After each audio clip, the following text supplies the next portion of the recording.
Hey out there, rock and rollers. Welcome to episode number 160 of the Ugly American Werewolf in London rock podcast. Brought to you by me, your host, Mac B. the Wolf. And I will be joined, as always, by my partner in crime, Gary Action Jackson, from the East Coast of the U.S. And it's the end of the year here, folks. It's time to reflect. And I know a lot of people will be celebrating Christmas, and I hope that you will check out our top 10 rock and roll Christmas songs, which was episode number 159. Gary and I both chose stuff that was big to us growing up in one way or another. Our list did have some overlap, but they were not identical. So I hope you check that out. If not, you've got a chance, even if it's past Christmas. But like we try to do every year, we're doing a year in review here about the show, about all the great guests that we had on the show, all the albums we reviewed, all the artists that we'll have on the show, all the live shows that we cover. It's just time to say thank you to all the listeners. It's amazing that so many people around the world have taken to our show, and we love to hear from you.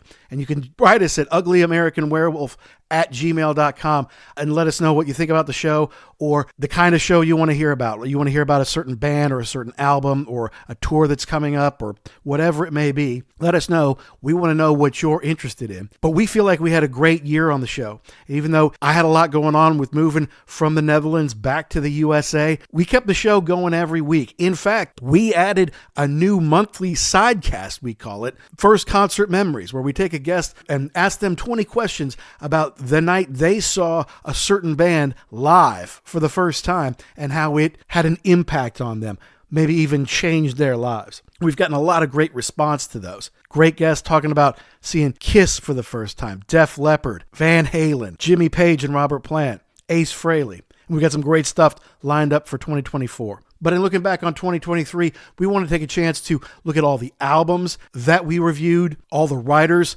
podcasters, and journalists that we had on in the year. And that's what we're going to break down on this show. We'll do part 2 next week. We talk about the artists and legends and performers that we had on the show, along with the live concerts that we review. So on this show, it's all about the more than 30 albums and 15 writer, author, podcaster guests that we had on the show in 2023. It's a lot of fun, and we're looking forward to jumping into it here. First of all, a little bit of business. We are proud members of the Pantheon Podcast Network, a family of about 100 different shows, all music related, something in there for everybody. Visit pantheonpodcast.com or follow at Pantheon Pods.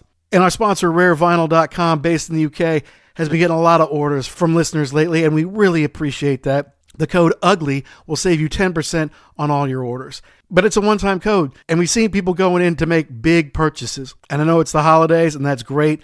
We're happy to get you some real treasure from rarevinyl.com out of their 250,000 items in stock. I know you can find something, and they've got some rare stuff. They got some special stuff. They've got some mint stuff. And some people are grabbing those up for their friends and family, maybe for themselves, and using the code UGLY to save 10% on all their orders. So we appreciate that. We're glad to see that. We appreciate them sponsoring us this year, and we're glad to not only help them grow their business, but help record collectors and music lovers be able to get great quality, hard to find stuff and give them a decent deal as well. So thank you to rarevinyl.com. Thank you to Pantheon Pods. Thank you to all of you for listening this year. It really does mean the world to us. And thanks to all of our guests who we're going to walk through right now. So let's jump into it. It's 2023 in review part 1. We're talking about our albums and podcaster, writer, author guests here on The Wolf.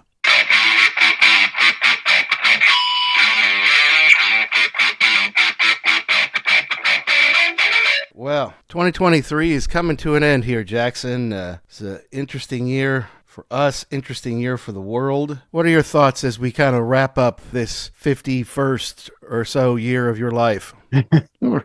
We're getting there. Yeah, I always get it's like happy, sad, and then happy again at this time of year. Yeah. Like it's exciting because I think we had a good year. We had a lot of fun. We talked to a lot of cool people. We got to go some cool places. That's right.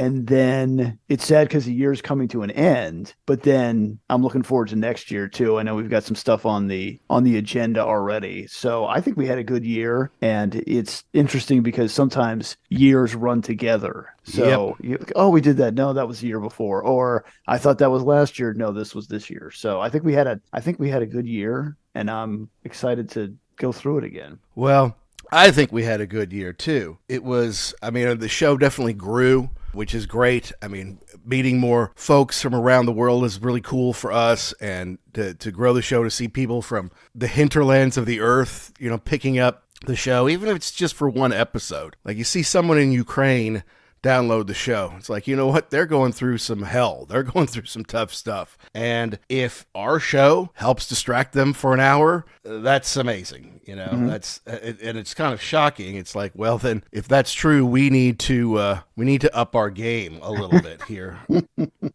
Because they deserve a break. So, yeah, I mean, looking back, I like to do stats. I like information. I just kind of I think it helps you better understand what's happening and where your show is going and who's listening and the kind of shows that they like and things like that. So just to break down a few things, because this year we did, well, so far anyway, we've done 50 episodes of The Ugly American Werewolf in London. These review shows will be 51 and 52 because we do have a weekly show. But we also broke in a new show this year. Call it a sidecast. It's a monthly thing we do called First Concert Memories, where we talk to somebody for whom seeing a certain band live was life-changing or life-affirming, or something that blew them away, blew their minds, and then they knew they loved that band or knew that they wanted to be in music somehow or whatever it might be. And we've gotten a huge response to this. I mean, I think everyone has that experience. If you like music, at some point you've seen a band live. Maybe it was when you were really small and you'd never been to a concert before. Maybe it was when you were older and you finally got to see your favorite band that you've been wanting to see for years, or whatever the case may be. But they see this band and all of a sudden their life is different and better for it. And we've got a great response to it.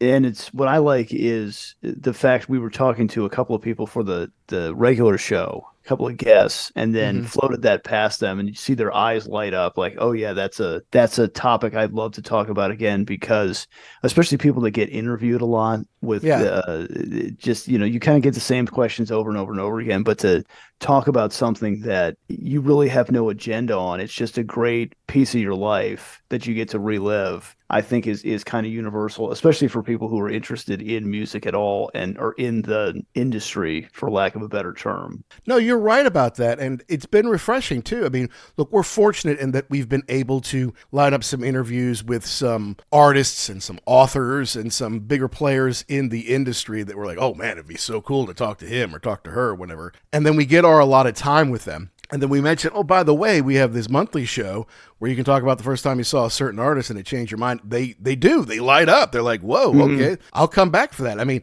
big time authors who don't need to be on our show again, or even some of the artists, the musicians who we love having on to tell stories about how they create the music or their life on the road. They're like, oh yeah, I'll definitely come back for that, no problem. So that's been super refreshing. It comes out once a month. As of this recording coming out, we've done 5, and we've already lined up some great ones for 2024. But in order, from First Concert Memories 1, we had Tom and Zeus from Shout It Out Loud talk about the first time they saw Kiss, and that was a lot of fun just because we saw Kiss together on the Revenge tour, but Tom had seen them on the Hot in the Shade tour, and then Zeus's first time was with the reunion, or I think they called it a Live Worldwide tour in '96.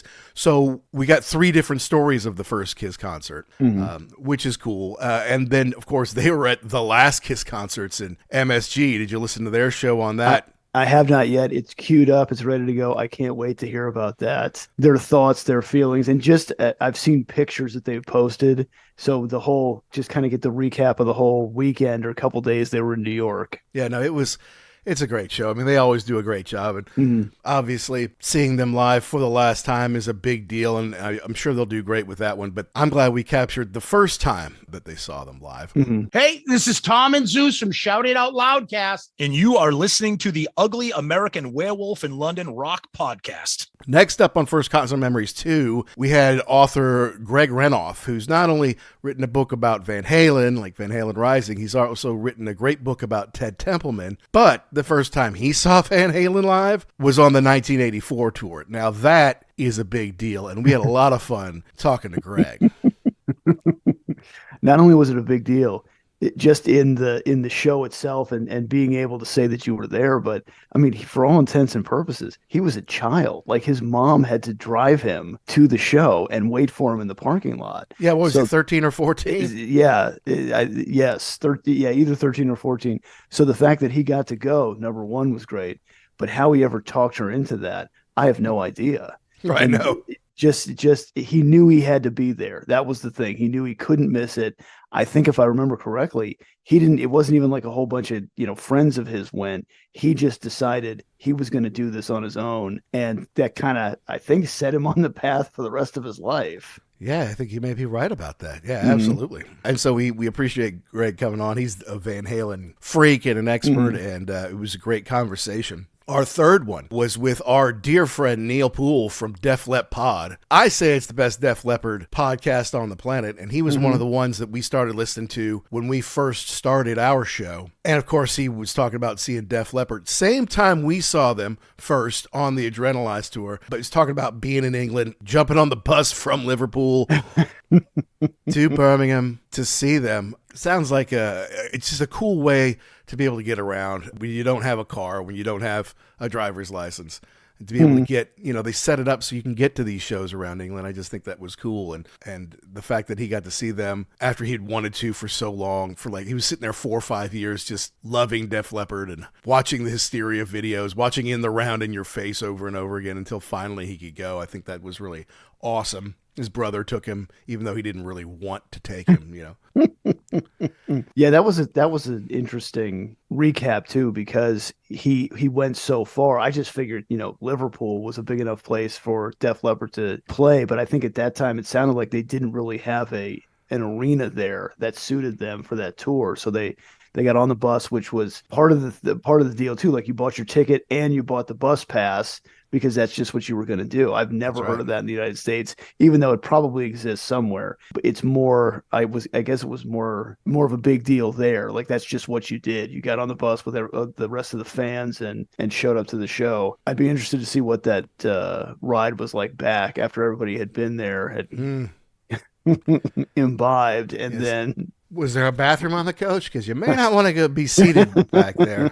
Anywhere near it. Neil says he's going to be winding down his podcast soon, and we just come in for special shows once in a while. That's his right to do it, and he's been doing it for years now, so he's ready to kind of lay it down. But I hope he continues to do it, because he has such great knowledge and passion for Def Leppard that it's fun to listen to. So I hope he continues to do it somehow. Yeah, I think that was probably one of the first podcasts I ever listened to. And I remember thinking to myself, it was the one he did on Wasted. And I thought, you're going to do an hour show on one song? You can't do that. And he did it. He made it entertaining. And that was probably the first thought I had of, well, maybe we can make a go out of this. That's right. That's exactly right. He's an inspiration to us and has become a friend. So thank you, Neil. Exactly. This is Neil from Def Lep Pod, and you're listening to the Ugly American Werewolf in London rock podcast. All right. And then fourth was our buddy Sonny Pooney from Growing Up Rock, who is now our Pantheon podcast brother. And we had him on last year for the Whitesnake, the 87 Whitesnake album, around its 35th anniversary. But he came on to talk to us about seeing Ace Frehley live, back when he could walk and talk pretty well. Opening for Y&T, which, look, I wanted to hear about Ace. We all love Ace. We're going to reluctantly buy 10,000 volts when it comes out. But hearing about Y&T live was just as exciting. And obviously, Sonny being just a little bit older than us, yet still the same generation, he's seen a lot of bands that we love. And being out in that Bay Area where a lot of people come through. I mean, I talk about how, I'm in Louisville. If I have to go to Cincinnati, I will. If I have to go to Indianapolis, I will. If I need to go to Nashville, I will. But, being kind of near San Jose and near San Francisco and near Sacramento and near, all these places, eventually he would see everybody growing up. Mm-hmm. Yeah, he had a couple of different options. And not only did he have the first concert memories, he also had bootlegs of the show to share with us. So that was, I don't know where he got them from, but that was interesting too.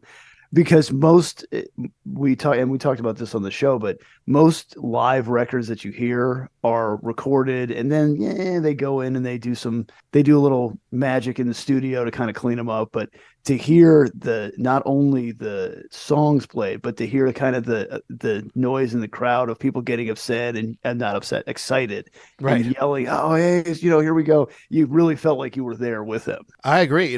If anyone ever has bootlegs or even videos of a show that you attended, that's a huge help. It just helps us understand the vibe, the atmosphere, what was going on that night. And so I thought it was really cool to have those bootlegs. Mm-hmm.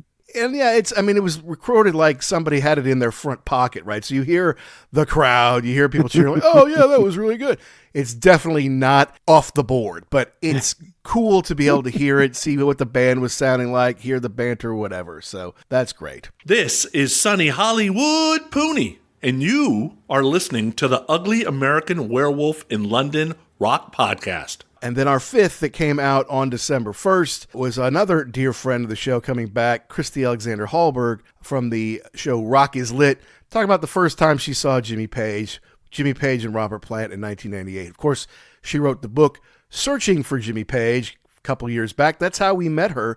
We had her on the show a couple years ago and became fast friends because she sent us her book. We read it, which for us is kind of a big deal because we don't read much. Because we're Americans. But yeah, we read the book and it was great. And we helped her get that to Deborah Bonham. And so it was great to have her on to talk about that because that was yet another show that you and I had seen together when we lived together in college. Mm-hmm. Well, kind of. Well, I mean, we saw him on the tour previously to the one that she saw. So it was a little bit the same, a little bit different.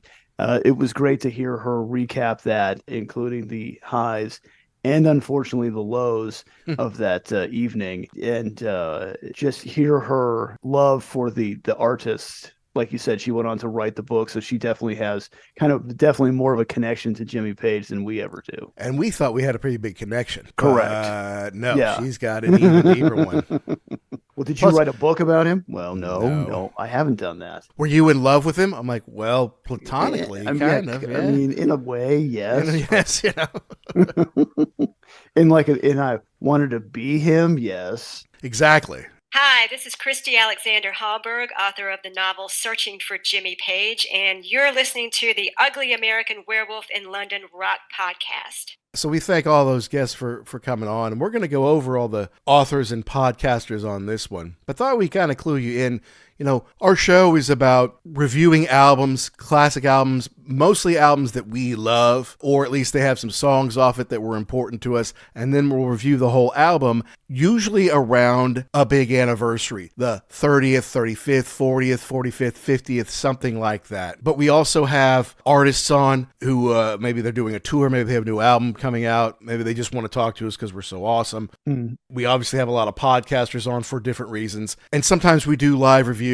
And I feel like now that I'm back in the States, maybe I'm not doing as many as I used to. And we did travel to Europe to get our biggest live reviews in this year. That's for sure. But we'll continue to try to do that. We didn't review every concert we went to this year. I mean, I took the Wolf Cub to some shows that I just didn't think would jibe on our program. Like I took her to see Chicago. Well, it was fun for her, and it's a good show, but is that really what the prog and heavy metal scene wants to hear? I don't think so. Took her to America because I've been singing her those songs since she was a baby. Again, we had fun, but is it necessary for the show? Not really. Took her to see Peter Frampton, so we went to a few shows that didn't make the show. But overall, just to give you a few stats, we reviewed 32 different albums this year. We had 15 podcasters and authors on. And sometimes those folks were on to review an album, not just talk about their book or whatever. So the numbers may exceed, our total numbers on these may exceed the total number of shows that we did. We had 8 different artists on, including directors. We had 5 concert reviews, and we had 6 other shows. And those were not quite concert reviews. We didn't have anyone on. They weren't album reviews. It was like when Jeff Beck died, we did a Jeff Beck tribute. We did the Bono and the Edge special that appeared on Disney in the U.S. that David Letterman kind of hosted. We had 2 top 10 shows, the top 10 rock and roll free agents of all time, which was fun, which we got a lot of feedback on. And then just recently we did our top 10 Christmas songs. And then to round out the year, we've got 2023 Year in Review Parts 1 and 2. And we just really appreciate everybody tuning in from all over the world. Over 120 countries we've been heard in now, which is kind of mind-boggling, but just good to know there's other rock and rollers out there who want to know the same minutia about these albums and artists that we do. It's hard to believe. It's hard to believe there's anybody listening to this, but especially in 120 different countries. So thank you very much. We appreciate everybody and looking forward to having a good time again in 2024. Yeah, we've got some great stuff lined up. We've got some killer folks lined up for First Concert Memories. We've got a couple of concerts lined up that we're looking forward to that we'll definitely be reviewing on the show. Mm-hmm. And of course, more will come up throughout the year. There's some albums having some big anniversaries that we're looking forward to. So 2024 is it's looking up. We're really excited. We're going to press on.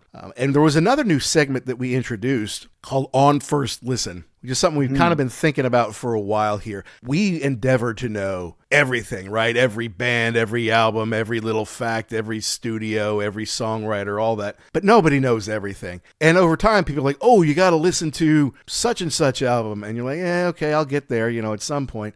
But, some bands we've just missed. Some bands, they didn't get played on the radio, and so we never got into them. But there are classic albums. So we started this On First Listen series. We'd listen to an album that we'd never heard before, and we'll listen to it all the way through a few times, and then we'll give you our first impressions of it. And the first one we did this year was right around the 50th anniversary of Emerson, Lake and Palmer's Brain Salad Surgery. So that was fun. It may not be our definite kind of music, but to be able to understand better what the cover was all about and how that came into being was interesting research. To hear this music from artists that we like, that maybe we weren't into because it's a little ahead of our time. It's not exactly our genre, but it was fun, and we've got a few different ones and some different ideas lined up for 2024 there as well. And I think it's important, too, because, like you were saying, to have that knowledge in your head so that you have a point of reference. Heard about it, heard the Carn Evil #9 First Impression Part 2 on the radio. Yeah. It's a mouthful. Never heard the rest of the record. Always heard it was good. Always heard it referenced as a milestone for recording and for prog rock. Got to listen to it. Like you said, maybe not my favorite. However, now I can at least speak semi-intelligently about it. Yeah, I have an appreciation for Correct. it. I know what everybody's talking about here. Hi, I'm Deborah Bonham. And I am the Irish werewolf in England, Peter Bullock. And you're listening to the Ugly American Werewolf in London.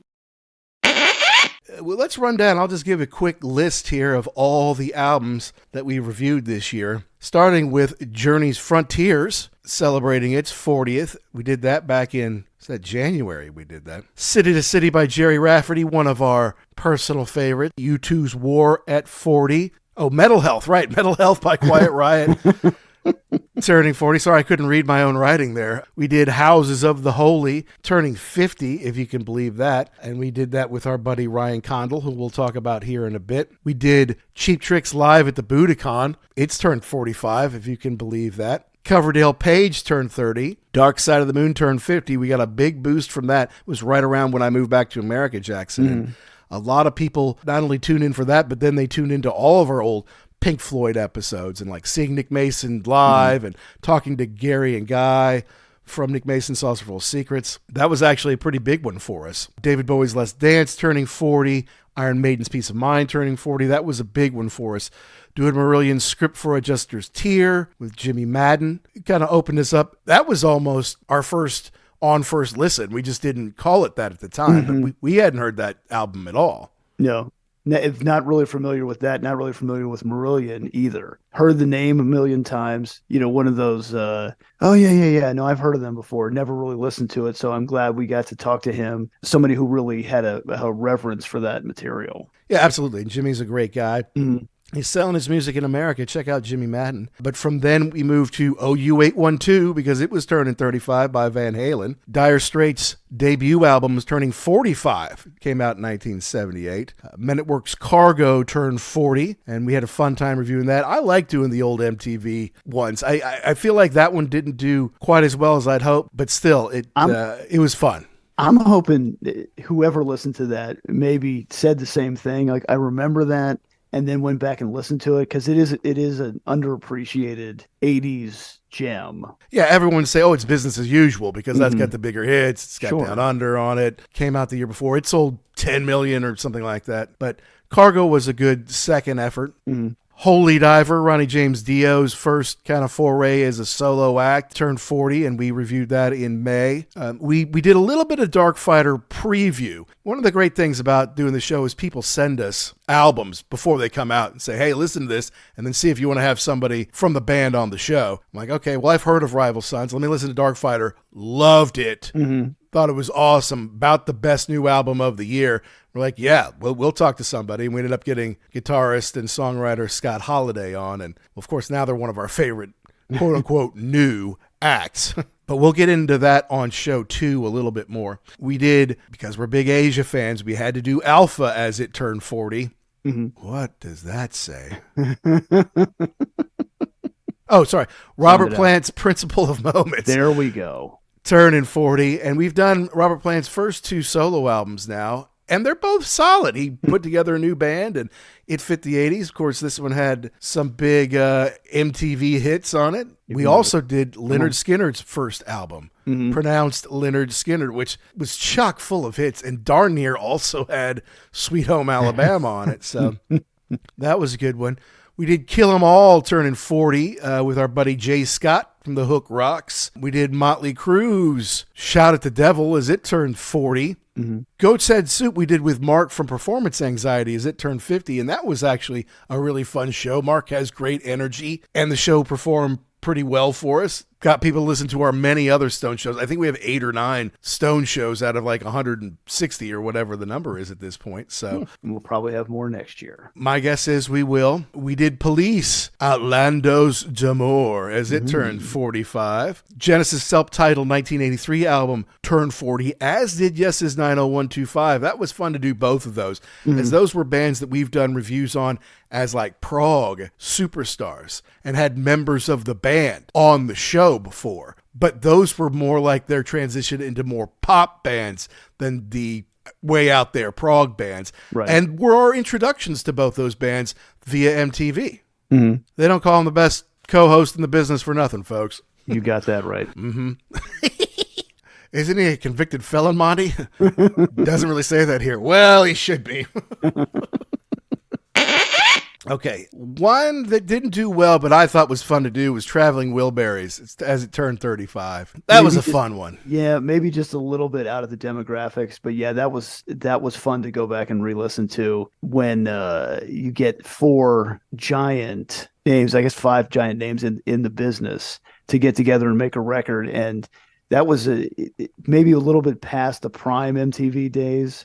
But just to go back and watch those videos again and listen to that record, that was a good one. So sorry it didn't hit, but if you didn't listen to it, you're missing out. Well, at this point, most of the people aren't with us anymore, right? I mean, George Harrison is gone. Roy died while it was on the charts. Right. Tom Petty's not with us anymore. Dylan doesn't do much, and Jeff Lynne's kind of, just. I mean, I think he's been touring a little bit with ELO, but he's kind of certainly not putting out a whole lot of new music, right. And I just feel like that this was a fun one to do. Next was our On First Listen Brain Salad Surgery by Emerson, Lake and Palmer, not too far away from when it turned 50. We already talked a little bit about that one. Then we did A Show of Hands by Rush, the only live album that we did this year, which was big for me, not as big for you, but it turns 35 right after the first of the year here, so we're getting it near its anniversary.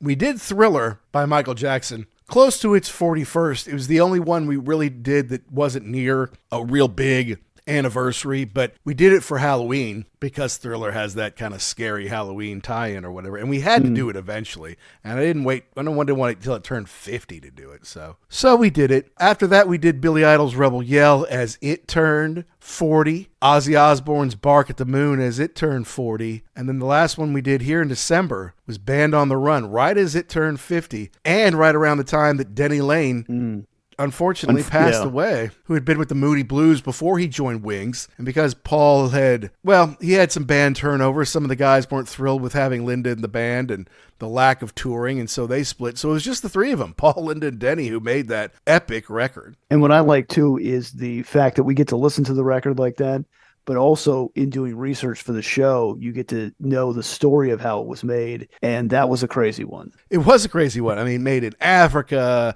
made in England. And the fact, too, like, you put this all together, okay, here's what we're going to do, and half the band is like, yeah, we're not going on that trip, tomorrow. So good luck. So good luck with that.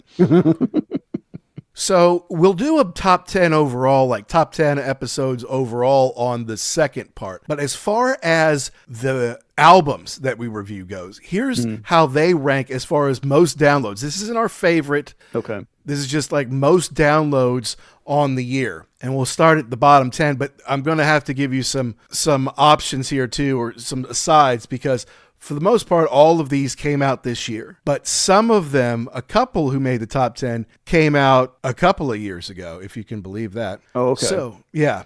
So, number 10 was Kill 'Em All Turning 40 with Jay Scott from the Hook Rocks, which we did there in July, this summer. Now, 9 and 8 were Seventh Son and Somewhere in Time from Iron Maiden, which we did way back in the day. We did a couple years ago. The reason those got up so high is because, we had a couple of other Iron Maiden shows between the Peace of Mind review and the live shows that we covered in Amsterdam and Antwerp. Then I would always say, hey, check out our live review of Iron Maiden from Europe and listen to our other Iron Maiden reviews. And so I would do that often. And those, thanks to that, those climbed up to 8 and 9. Now, if we want to change that, say, okay, shows that didn't come out this year, those don't count. It would be then, number 10 would have been Coverdale Page at 40. Number 9 would have been Men at Work's Cargo. And then number 8 would have been Kill 'Em All. Okay. So it depends on how you want to look at it. But yeah, we had Somewhere in Time and Seventh Son by Iron Maiden crack the top 10,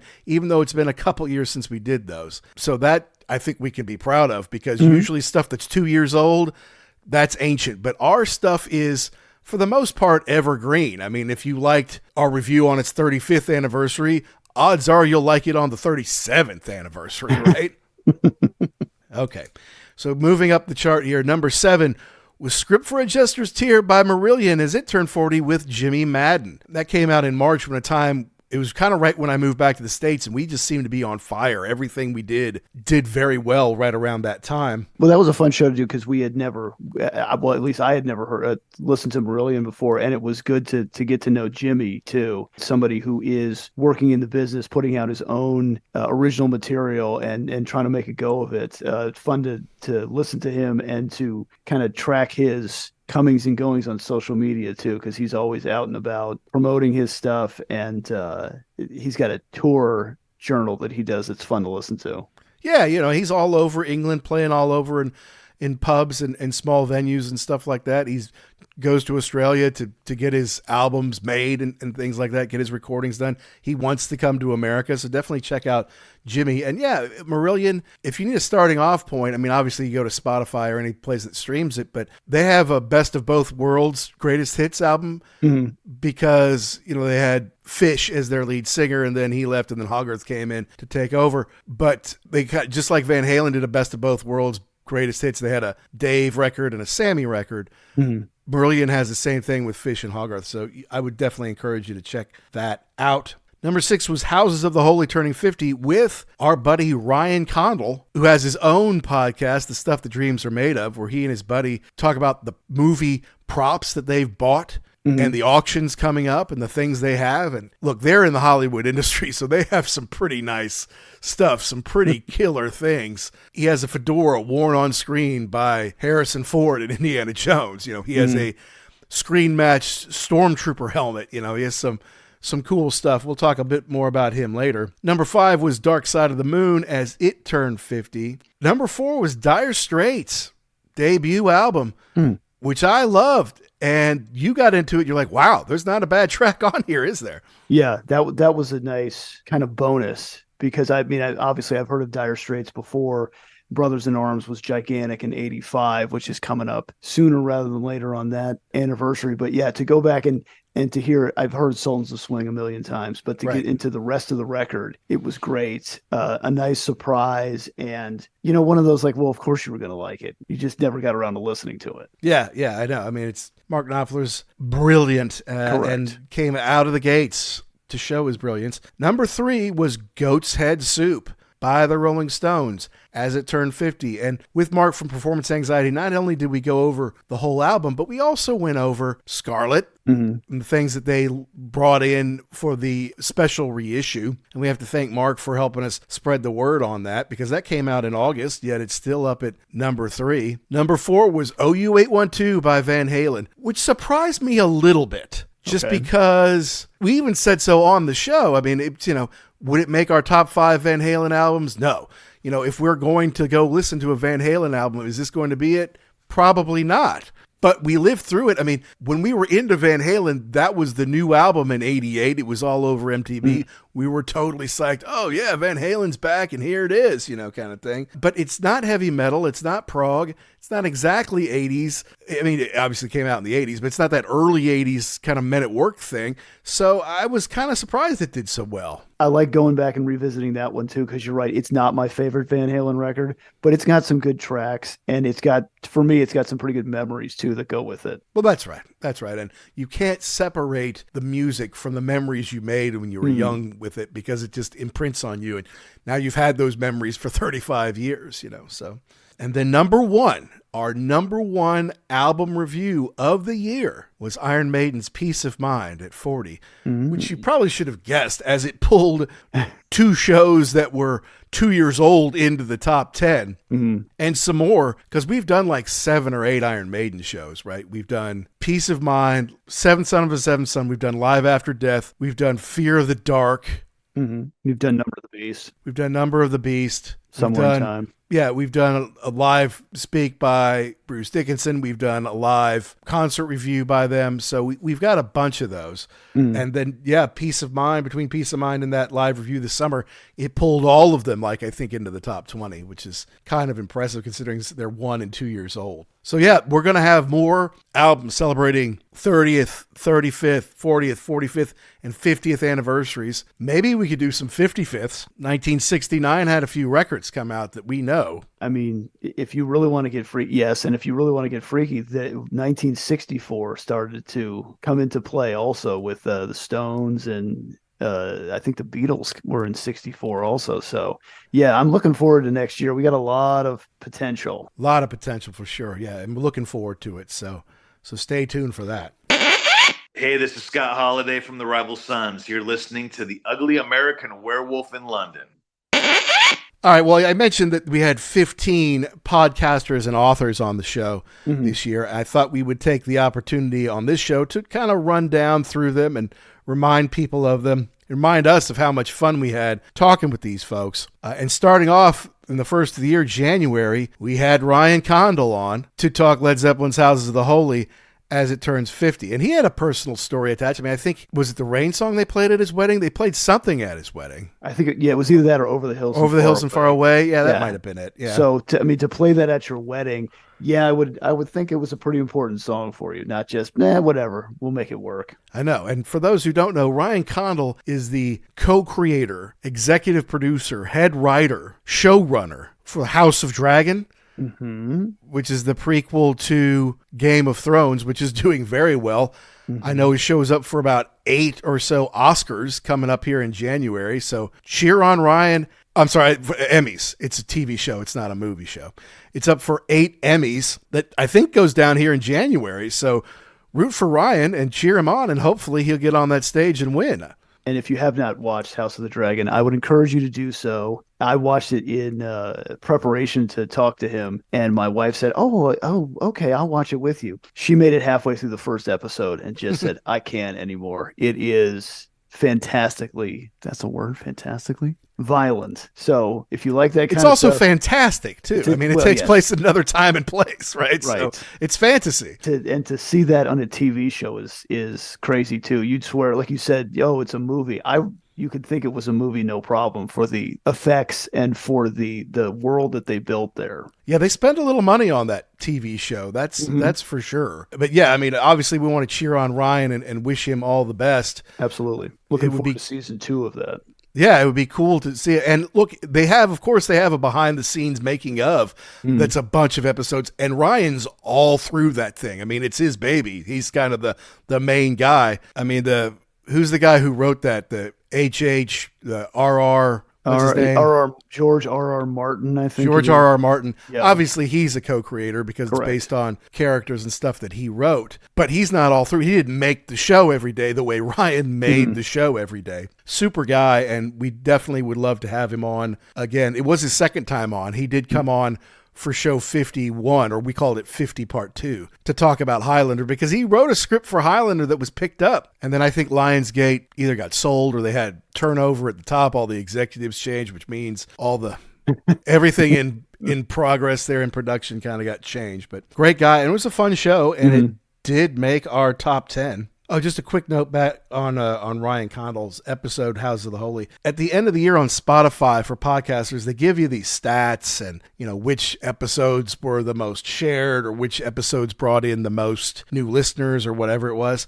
And our Led Zeppelin House of the Holy with Ryan Condal from House of the Dragon was the most shared episode on Spotify this year. Now, that's just one service, and we're available wherever you get your podcasts, dozens, hundreds probably there are, but Spotify is one of the big ones, and Ryan Condal one was the one apparently most shared by everyone. Hey guys, this is Ryan Condal, the executive producer, writer, creator of House of the Dragon, and you're listening to the Ugly American Werewolf in London podcast, and you should download and subscribe. Keep doing that. Let's see here. Next, it wasn't until the summer that we spoke to Kevin Mulrine of the Yes Music podcast, who wrote, honestly, an amazing book. It was called, what was it? Yes, the Tormato, the Tormato story. Yeah. Yeah. Really great book with incredible depth and detail for an album that most people would not check as their favorite. It's definitely his favorite. And we can almost count this as the 33rd album review, because we did listen to it quite a bit and we talked to him about it on the show.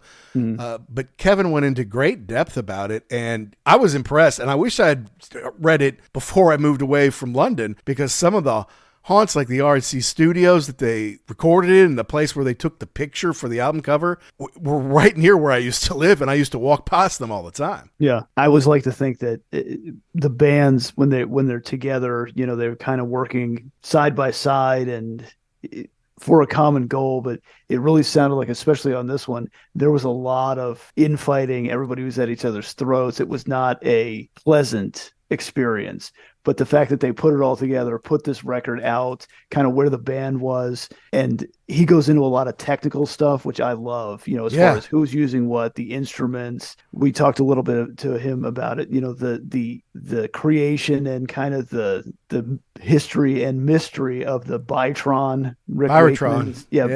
Instrument. Yeah, fantastic read. Very interesting trip down a very interesting overview of an album that does not get enough love. Yeah, absolutely. And it had about the most classic lineup ever on it, so you'd think we get some. And Oliver Wakeman, who you'll hear about on our next show, did the foreword for it, and I think Kevin's done over 600 episodes of the Yes Music podcast, and has had many, not all, but many of the surviving members of Yes on, so definitely worth checking him out. Hi, this is Kevin Mulrine, and I'm the author of Yes, the Tormato Story, and co-host of the Yes Music podcast.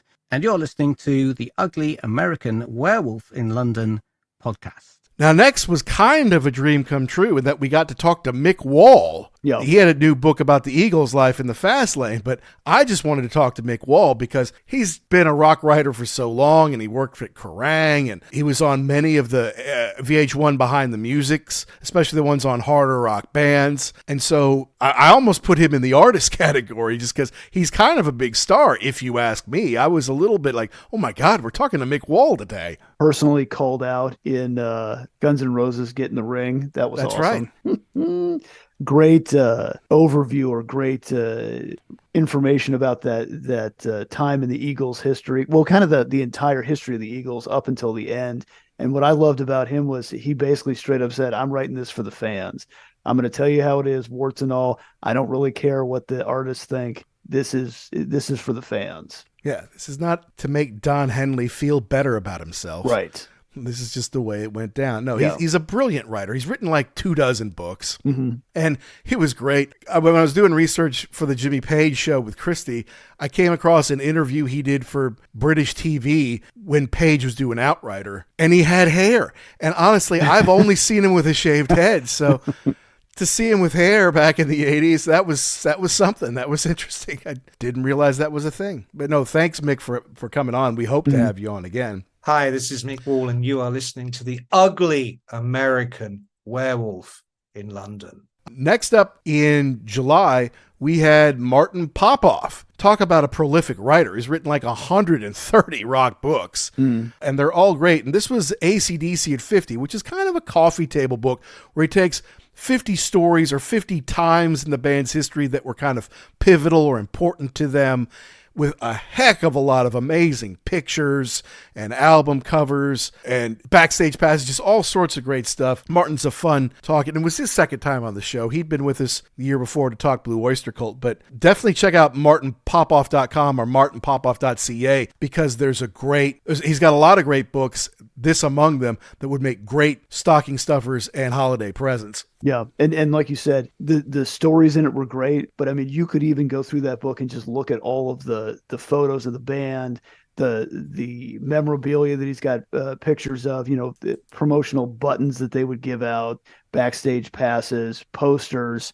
Really a cool book to go through and look at the history of the band. Absolutely. Now, if it were you, Jackson, would you rather have his AC/DC at 50 book, which we reviewed with him and promoted, or would you rather have his Kiss at 50 book, which came out later in the year? Well, here's the great part. Are you talking about like for a Christmas present? Yeah. So I've got my birthday is right around Christmas, so I could get one for one and one for the other. Right. But let's say you had a partner who was kind of cheap and was just going to get you one for one or the other. Geez, that would be hard. I think it would be AC/DC only because we got to talk to him about it. Yes, well, that was a bet I made, and I think I might have been right about that bet. So.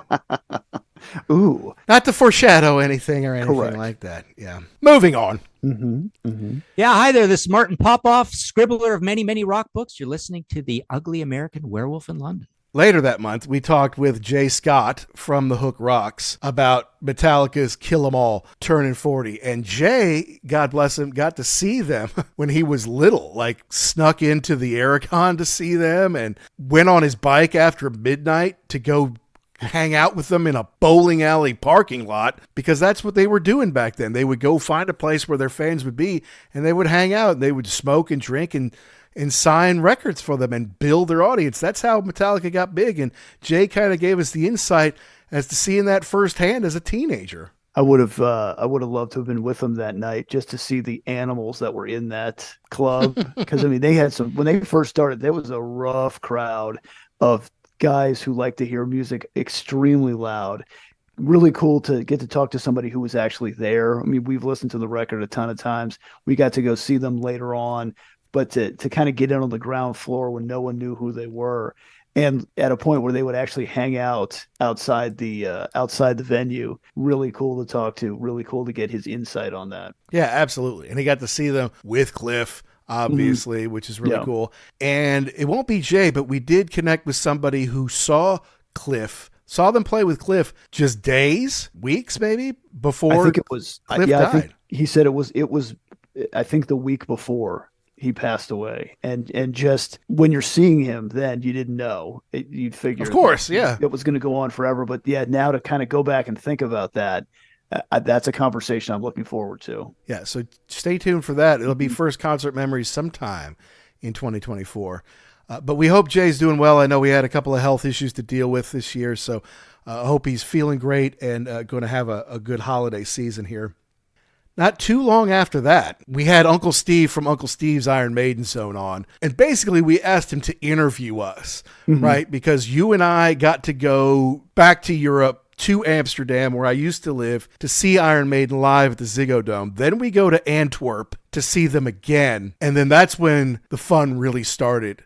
Mm-hmm. When we had that interesting walk home through Antwerp, only to get back to the bar to find members of Iron Maiden at the bar. Correct. Which was super special and really put a cap on this kind of, yes, we made the right move spending all this money to go see Iron Maiden in Europe. I think our wives were like, what's wrong with you? Why don't you just wait for them to come to America? I'm like, well, first of all, they're not coming this year. Mm-hmm. Secondly, you never know what can happen. I mean, Nico had some health issues this year, Right. Are they going to have to replace Nico at some point? Is he going to get over all that stuff and be better than ever next year? I know they've come up with dates for 2024, but none of them are in our towns, and they're not even really that close. And third of all, as you've pointed out before, an Iron Maiden show in the United States is not the same. Yeah, is lackluster, and that is due to the crowd reception. So I think we made the right choice. I really enjoyed meeting Steve and getting to talk to him. I did feel a little bad because, as he pointed out, he's been a fan for a long time, seen them a million times, never got to meet them in person like we did just by happenstance. So sorry, right, Steve, but kind of not sorry because it was awesome. Because it was awesome. And he's got an awesome Iron Maiden show for some Iron Maiden heads. Definitely check out Uncle Steve's Iron Maiden Zone. This is Uncle Steve from Uncle Steve's Iron Maiden Zone, and you are listening to The Wolf and Action Jackson on the Ugly American Werewolf in London podcast right now. And now we start to get into some of the first concert memories here, which were all from fellow podcasters. We mentioned Shout It Out Loudcast with Tom and Zeus, talking about Kiss, seeing Kiss for the first time. Those guys have a great show. They're just funny. I mean, I've said this to them, to their faces, and I've said it on our show many times. I don't always need to listen to the show to hear about Disc 2 from the Creatures of the Night 40th anniversary box set, which I'm never going to buy. It's not really why I'm listening. I listen because those guys make me laugh consistently. And in this day and age, I don't get a whole lot of out loud laughs, but every Saturday when I'm walking the dog or taking a hike or whatever, I go with them and they consistently make me laugh. So that's why they're the number one Kiss podcast in the world. They produce it well. They know what they're doing, and their listeners, or I call them fans, are way into them. And Kiss is kind of an interesting animal too, because there are some people that can't stand them. There are some people that love them unconditionally. And Tom and Zeus will give it to you as fans that they are. They love some stuff, they hate some stuff, and they're going to tell you why both of those things are happening. So yeah, and you're right. I don't even care what they're talking about. Today's topic is don't care. I'm just going to come along for the ride. Exactly. Yeah. Yeah, no, yeah, and they're honest about it too. They're not just blind devotees. They're like, look, we love Kiss, but this is nonsense, or this is terrible. And the people calling, how can you say that about your favorite band? Because I live on planet Earth, you moron. They're not infallible, But yeah, definitely check out their show on the last two shows at Madison Square Garden, because it was quite a weekend for a lot of big Kiss fans. And there's stuff to complain about that happened over the weekend. So buckle up for that. And then one that did very well, hit number 3 on our top 10 album reviews here, was Mark from Performance Anxiety, talking about Stone's Goat's Head Soup as it turned 50. It was fun to talk to Mark. We didn't really know him. He's part of the Pantheon Podcast Network, and we kind of exchanged some emails. He did introduce us to Autumn Hawk Percival, who did Gentle Giant with us on show, was that 101 or 102, 103, something like that last year. A beautiful spirit is Autumn. And so we were like, thanks, Mark. Let's do something together sometime. And he said he would do Goat's Head as it turned 50 there. And it was a fun conversation, and the show did really well for us. Yeah, I like that one too. I know for me, Goat's Head Soup is not on the top of my list. I mean, it kind of gets pushed back when you're talking about Exile on Main Street, when you're talking about Sticky Fingers. So glad that we went back and gave that kind of the proper amount of time and love that it needed. I mean, that was obviously our favorite era of the Stones, the Mick Taylor 69 to 74 era. And this is kind of, I don't know, I won't say it was necessarily before the wheels started to come off, but it's hard to follow up there. Yeah, I know. It's hard to follow up Exile on Main Street with anything. And still there's some really good stuff on there. So definitely check that one out. Yeah. Hey, this is Mark from Performance Anxiety, and you're listening to the Ugly American Werewolf in London. Next one was a new addition to the Pantheon podcast family in 2023, and that was the hosts of the Met Report, the official Metallica weekly podcast, which has done extremely well, vaulted over us in the top 25 standings in Pantheon to no one's surprise. But it has spurred some interest from other bands who may want Pantheon to help them produce their podcast, so we're excited by the prospect of that. But we had Stefan Shirazi and Renee Richardson on the show, the hosts of the Met Report. Stefan, of course, has been with them for about 40 years. He's been the editor of their So What fan club magazine. And Renee, who is a legend in the San Francisco Bay Area as a DJ, she runs their foundation, All Within Our Hands, which does amazing work in communities all around the nation. So it was great to not only get to know them a little bit, but to kind of hear about the charitable work and to hear about, what they get to do around this incredible tour that Metallica embarked on in 2023. Yeah, which you were a part of the inaugural weekend. That's right. Which was awesome to kind of tie that in. And yet to hear about the All in Our Hands. Metallica is very generous, but they're also not super into beating their own drum and saying how great they are. So I'm glad they've kind of got this, I would say it's like a way to kind of promote that without, they can do it through someone else, because it's a great organization. They do a lot of good work, and it's something they definitely need to be recognized for. Absolutely.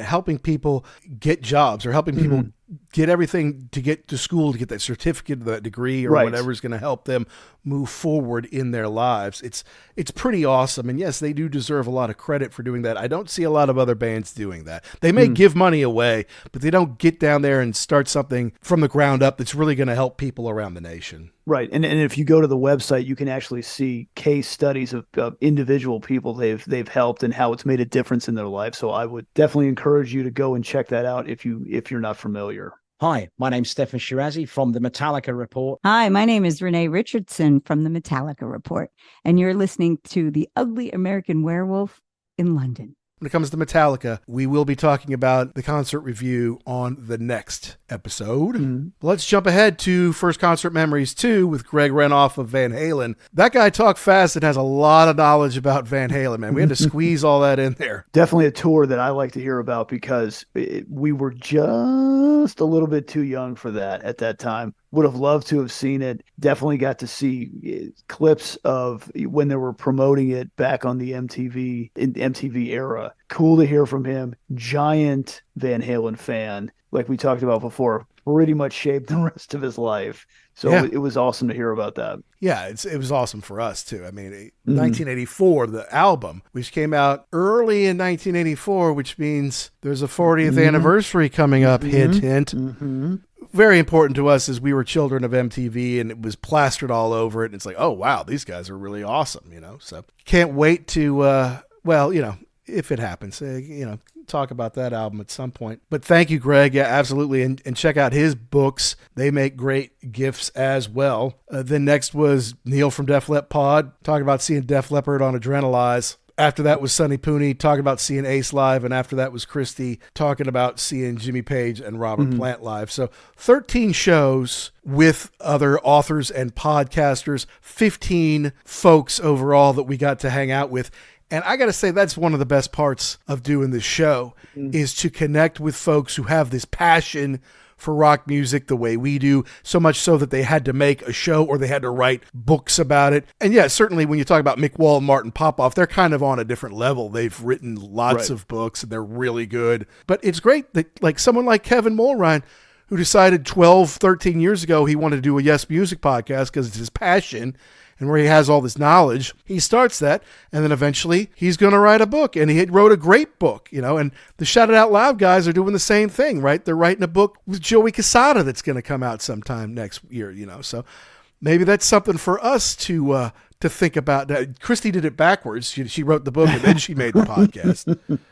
But still, maybe it's something for us to think about at some point, writing a book there, Jackson. That would be fun. First, we got to figure out how to read, and then we can figure out how to write. What are we going to write it about? Right. That was that one time we did that cool thing. Remember the time we were on the way to see the Cult and they canceled the show? And so we went to the box office, got our money back, and took that money and got wasted. That's awesome. Yeah, that was awesome. A lot of people want to hear about that. But it is interesting to talk to people like Neil and Christy, who we didn't know at all from anyone, and then to just get right on and have that conversation. We had similar experiences. We got to see the same tour that Neil did, and then similar to what Christy went through. It's just great to relive those memories and hear it from somebody else who is a big fan. Yeah, and with Neil, it was the exact same tour, right? Mm-hmm. It was, it's just he saw it in England, whereas we saw it in the States. We saw it months apart. For Sonny, we both saw Ace together, but we saw him together like 5 years after Sonny did, right? And we saw Jimmy Page and Robert Plant together 4 years before Christy did. So we had this in common, but it wasn't quite the same tour. It wasn't exactly the same, right? Yeah, so we got to hear some other people's perspectives. And yeah, I think Sonny reached out to us to say, hey, you ever want me for a show? Let's do it. That was last year before he was on Pantheon with us. Just knew that, he knew who we were from hearing us via Tom and Zeus, who would give us shout outs once in a while, or maybe he discovered our show from being on some of the same lists as his show is, and we recently have been number one in the music history division of Good Pods, and for a whole week. A lot of times you get up there for a day and then you go away, but we've been up there for a whole week, and not just on the indie side, but on the overall side as well. So it's always great to see your name in lights. However many dozen or so people are actually using Good Pods. They're listening to us, which is wonderful. But no, it's just making these friends all around the world. And, at some point, we're going to meet Sonny because he lives in Cincinnati now, so he's not that far away. Mm-hmm.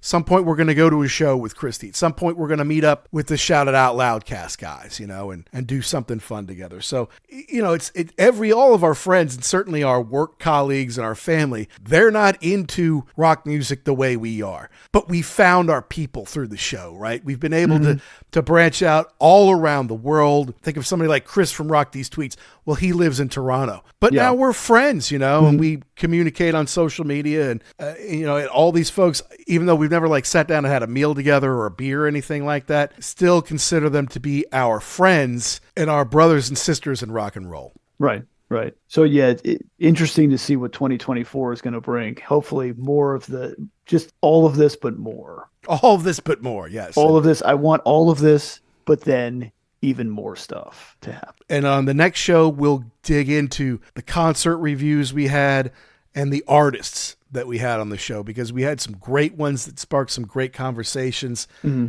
And we'll give you our overall top 10 most downloaded episodes of the year for 2023. So stay tuned for that. Hey, this is Tom and Zeus from Shout It Out Loudcast. This is Neil from Def Leppard Pod. This is Sunny Hollywood Pooney. Hi, this is Christy Alexander Hallberg, author of the novel Searching for Jimmy Page. Hey guys, this is Ryan Condal, the executive producer, writer, creator of House of the Dragon. Hi, this is Kevin Mulrine. Hi, this is Mick Wall. Yeah, hi there. This is Martin Popoff, scribbler of many, many rock books. This is Uncle Steve from Uncle Steve's Iron Maiden Zone. Hey, this is Mark from Performance Anxiety. Hi, my name's Stefan Shirazi from the Metallica Report. Hi, my name is Renee Richardson from the Metallica Report, and you're listening to the Ugly American Werewolf in London.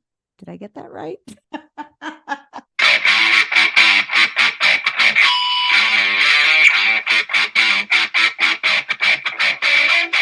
What an honor and a pleasure it was to talk to so many rock authors, rock journalists, rock writers, rock podcasters, rock aficionados, people who share that passion for rock music the way we do. And we got to review some killer albums with them. And so we want to thank all of our guests from 2023. And we want to thank all our listeners out there. It really means a lot to us that you listen, that you let us share a little portion of your life with you and talk about the stuff we love, which is rock and roll music, trying to keep it alive and hear as many stories as we possibly can. And then we share them with you. We appreciate you listening. And as usual, we want to know, did we miss the point? Did we get something right? Did we leave out your favorite part? Did we get something wrong? Well, yes, we did get a couple things wrong here. I accidentally said Van Halen was the number 4 album on our albums list, and it was actually number 2. Sorry, we were going from 3 down to 2. not 3 up to 4. Sorry, it's an old habit. Also, I kind of failed to mention that Mick Wall and Martin Popoff, they are prolific writers of books, but you will also see them in magazine articles from time to time, and they are both podcasters.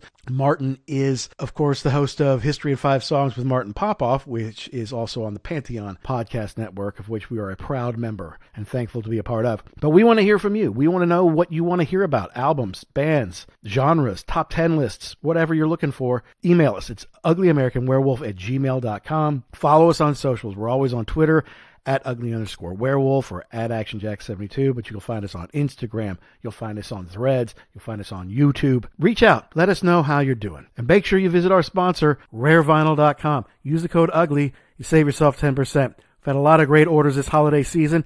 Maybe you need something for a buddy or a friend in January. Maybe you're going to get that Christmas bonus and you want to buy yourself something good. Whatever it is, Rare Vinyl will hook you up with a code UGLY and save you 10%. Next week is part 2, where we get into the legends and the artists that we spoke with on the show and the live reviews from all around the world. So until next time, be cool and keep doing what you do to keep rock alive.